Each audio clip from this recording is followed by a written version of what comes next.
के सिवन का नाम है कैलाशवादिवो सिवन। कन्याकुमारी में पैदा हुए। गांव का नाम सरक्काल विलाई। परिवार गरीब था, इतना कि सिवन की पढ़ाई के लिए भी पैसे नहीं थे। गांव के ही सरकारी स्कूल में पढ़ते थे।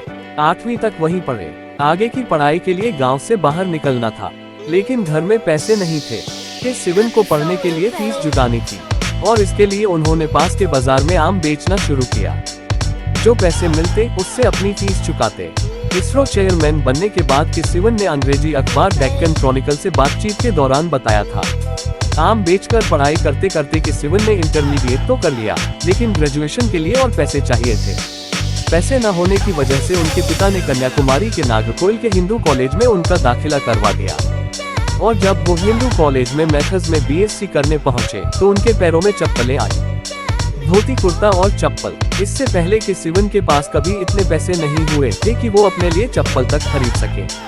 सिवन ने पढ़ाई की और अपने परिवार के पहले ग्रेजुएट बने।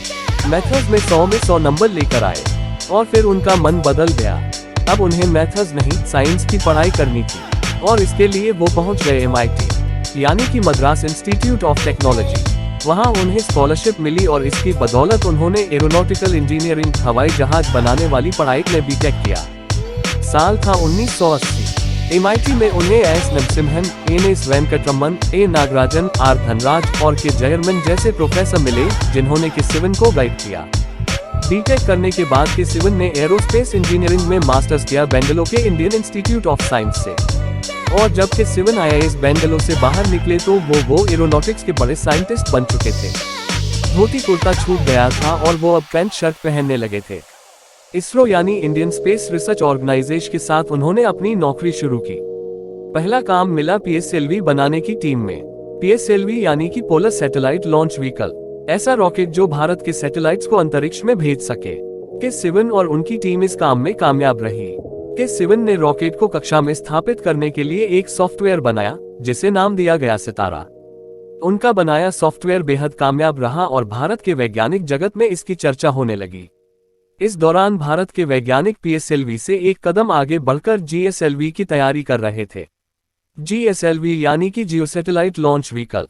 18 अप्रैल 2001 को GSLV की टेस्टिंग की गई, लेकिन टेस्टिंग फेल हो गई क्योंकि जिस जगह पर वैज्ञानिक इसे पहुंचाना चाहते थे नहीं पहुंचा पाए।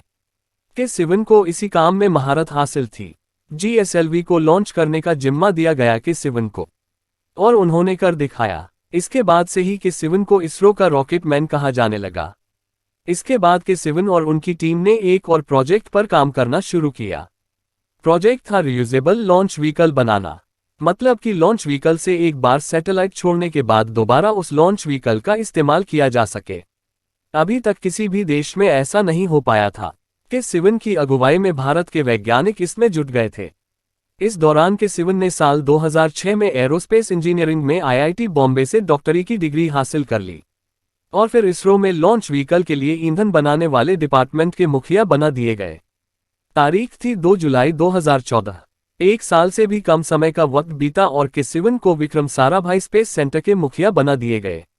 वो स्पेस सेंटर जिसका काम है भारत के सैटेलाइट्स को अंतरिक्ष में भेजने के लिए व्हीकल यानी कि रॉकेट तैयार करना। वहां अभी सिवन एक साल भी काम नहीं कर पाए कि उस वक्त के इसरो के मुखिया एस किरण कुमार का कार्यकाल पूरा हो गया, और फिर 14 जनवरी 2015 को सिवन को इसरो का मुखिया नियुक्त किया गया। खाली वक्त में क्लासिकल तमिल संगीत सुनने और बागवानी करने वाले सिवन को कई पुरस्कारों से नवाजा गया है। उनकी अगुवाई में इसरो ने 15 फरवरी 2017 को एक साथ 104 सैटेलाइट अंतरिक्ष में भेजे। ऐसा करके इसरो ने वर्ल्ड रिकॉर्ड बना दिया। और इसके बाद इसरो का सबसे बड़ा मिशन था चंद्रयान 2, जिसे 22 जुलाई 2019 को लॉन्च किया गया। 2 सितंबर को चंद्रयान 2 हिस्सों में बंट गया। पहला हिस्सा था ऑर्बिटर, जिसने चंद्रमा के चक्कर लगाने शुरू कर दिए। दूसरा हिस्सा था लैंडर, जिसे विक्रम नाम दिया गया था।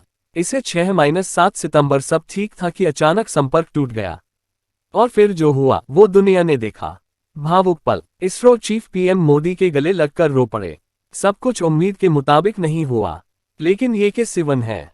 अपनी जिंदगी में भी परेशानियां झेलकर कामयाबी हासिल की है, और अब एक बड़ी कामयाबी से थोड़ा सा चूक गए, लेकिन उम्मीद पर दुनिया कायम है, और हम भी, कि हम एक दिन कामयाब होंगे, जरूर होंगे, और आखिर कामयाब हुए।